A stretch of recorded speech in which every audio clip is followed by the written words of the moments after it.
Hi, good morning everyone. Nandito na naman tayo sa isang ganap ng Matita Youths. Ayan, papunta kami ng tsusawa ko sa isang supermarket kasi nagbigay ng something kapatid namin. Pahabs daw niya bago siya pumunta ng ibang bansa para sa work. Well, ano na naman yun? 3 linggo na naman siya doon, pero binuli namin siya para magbigay siya. Anyways, ayan. So, naalala niyo yung keyboard cleaning and story time vlog? Kung hindi niyo naalala or di kayo familiar, punta kayo sa channel namin and para makita niyo yung video na yon. So basically, dun sa video na yon, kinuwento ko is yung elementary ako, yung nausuan yung pagdumi ng mga klase ko, tapos pinapauwi sila, no? Para siyempre siguro dahil para mapagiging sila ng katawan nila or ano, kinaya ko yun. Kahit di naman ako na-eme. Pinilit ko para mapauwi ako. Kasi ang goal ko makaroon ng cartoons.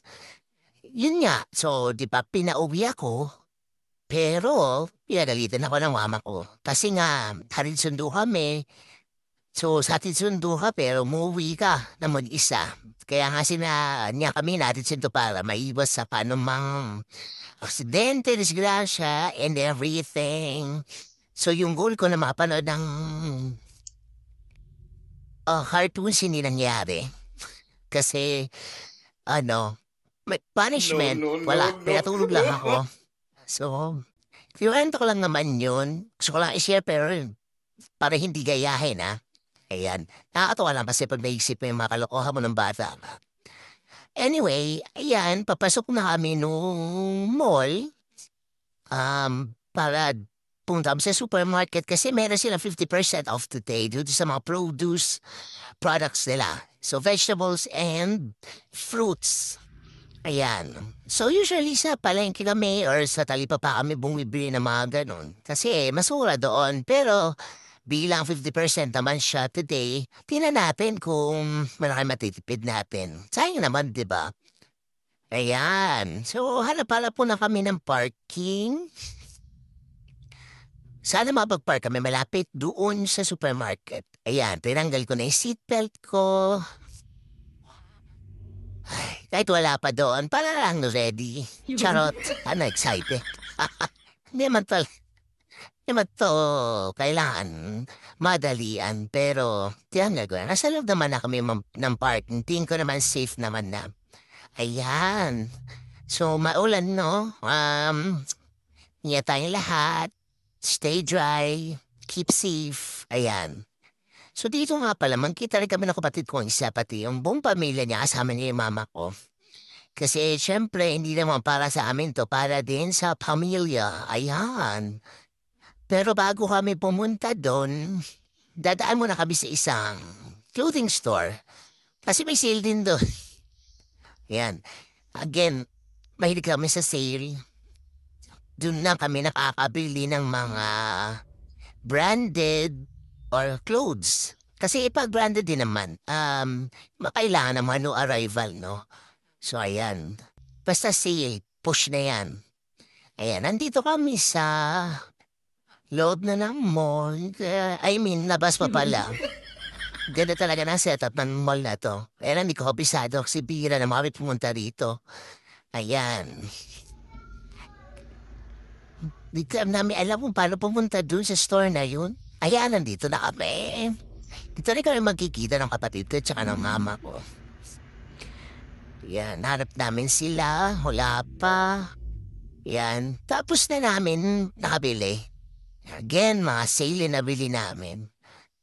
Yan, masaya ako sinabilan ko yung mga kids, ganyan. Yung kapatid ko nakabili na rin siya.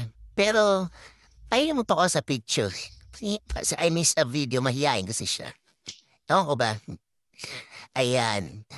Tapos, didiretso na kami doon sa supermarket. Sa supermarket na to, ano siya, makakabili ka, makakakain ka, basta miyembro ka. So, kailangan mo bumili ng membership card. Yung membership card, siyempre nakuha ko yun ng sale. Nakapili na kami ng upuan, tapos order na kami para go na sa pag-grocery shopping. Ayan na kami sa loob. Yan, naghanap siya ng mga sale. Natuwa siya kasi yung isang brand nung spam may sale. Tapos ayan, sabi ko, kukunan kita. Pero binadala naman niya. Ano, yung totoo. Ayan. So, punta kami sa mga frozen. Hanap-hanap ng magandang deal. Siyempre, dun tayo sa makakatipid tayo. Yan. Yung mga frozen, kailangan din yun kapag mabilis ang lutuan or baon sa school. Ganyan. Pag busy ka sa work, yan. Push. Ayan, yung mga nagda-green tags yan yung may mga sale. Naka-indicate yan kung buy one, take one, 50% off, ganon. Pero syempre, kailangan din natin bilhin yung kailangan lang natin. Hindi porket si lahat bibilin mo. Okay. Yan, bumili ako ng, tulad dito, seaweed. Naka-sale siya. I can't. But don't worry, I'll put in a good word. Sabi ko seaweed in this series. Anyway, ayan. Yung avocado, bumili din kami. Kasi kahit di niya season ngayon, kasi saka 50% off naman, push na yan. Yan, lagay natin. May mga kamatis kami, young corn. Yan. Tapos pakwan, mga 50% off din yan. Shoot, tsaka saging. Yan, nilaki saging nila dito. Ayan, yung pakwan, mura lang. Sa tingin ko, kasi 140. So, pag 50% off mo yan, siguro nasa 70 plus. Not sure. Pag i-compute na lang, di ako magaling sa math. Ayan. Tapos, yan, saging, tingin pa kung anong pwede maharbat. May apple din, pero di ako mahilig sa apple. Ayan, ang mama po si MFC. Meron din siyang content creator din siya sa Facebook. Follow niyo na lang siya. Ayan, tayo nakapila na kami. Medyo mahaba pila kasi maraming tao. Siyempre, ang tao gusto nila masusulit nila yung bibili nila at ang pera nila.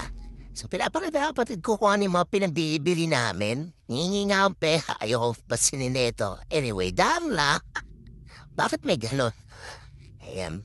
Unti-unti ko nang nilalagay sa counter yung pinamili namin para maiayos na natin. Itong kapatid ko kuha ng kuha. Kita na may daliri niya. Ano ba yun? Halatang di marunong kumuha. Ay, napo. Ano yung buhok ko? Kamusta naman? Sino ba yung bahay? Ayan. Dahil tapos na. Tapos na kaming namili. Ito ang si Sir, titingnan niya lahat. Actually, ni isa-isa niyan. Kada supermarket namin ganyan siya. Titingnan niya kung tama ba yung items, kung na-punch ba na maayos, tama ba yung presyo. Ayun, so niload na namin sa sasakyan. Umuwi na kami. Dadaan namin yung food doon sa kapatid namin, pati doon. Sa amin, syempre. Tapos yung kapatid ko kasama yung mama ko sa ibang sasakyan sila kasi ibang ruta nila. Ayan mga kaiyut, so umuulan pa rin, mag-ingat tayo. O kung wala naman lakad sa bahay na lang, okay? Pero kung gusto mo lumalga, bala ka at your own risk, charot. Ayan, so maraming vlogs na isi-share sa inyo. Sana mag-watch kayo. And thank you so much. La la la. Uy. Ooh. Thank you. Have a great day.